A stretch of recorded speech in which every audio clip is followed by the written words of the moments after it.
না দেখে কি করে বুঝলে যে আমি এসেছি? অক্ষম হয়ে গেছি তো, তাই অন্য অনুভূতিগুলো অনেক গুণ বেড়ে গেছে, বুঝলি? এখন চোখ বুঝেও অনেক কিছু বুঝতে পারি, অনেক কিছু শুনতে পাই।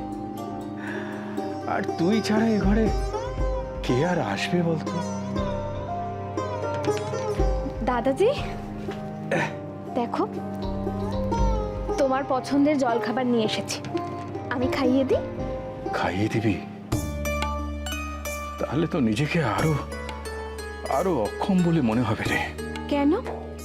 বাবাকেও তো খাইয়ে দিতাম, বাবা তো কখনো এরকম কিছু বলেনি, বরং খুশি হতে, জানো? আমিও খুশি হই, বই কি, খুব খুশি হই। এত খারাপের মধ্যেও তোকে যখন দেখি না দেবী, তখন মনটা জড়িয়ে যায়। আচ্ছা, এবার মুখ খোলো তো, হাঁ করো, হাঁ করো, দেখি, হাঁ করো।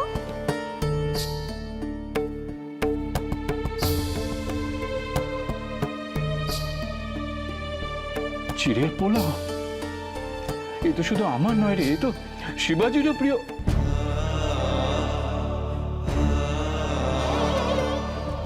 কত ছোট ছোট কথা, কত কত ছোট ছোট স্মৃতি, সবকিছু সব মনের কোণে ভিড় করে আসে, আর মনটা যেন কেমন খারাপ হয়ে যায় রে, কেমন কেমন উথাল পাথাল করে ওঠে।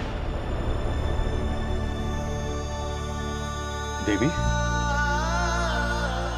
তুই ঠিক আছিস তো? হ্যাঁ দাদাজি, আমি তো। তুই কিছু ভাবছিস? তোর কি বাড়ির কথা মনে পড়ছে? মার কথা মনে পড়ছে বুঝি?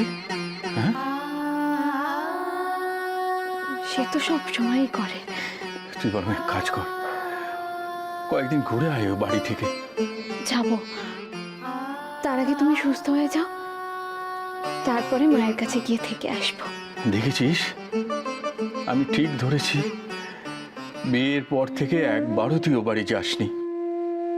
মন খারাপ তো হবেই। আমাকে ক্ষমা করে দিও দাদাজি, সত্যিটা আমি তোমাকে বলতে পারবো না, কারণ এত কষ্টের ওপর আর আমি তোমায় কষ্ট দিতে পারবো না। দেবী, তোকে অনেক কিছু বলার আছে আমার, অনেক কিছু। দিদি,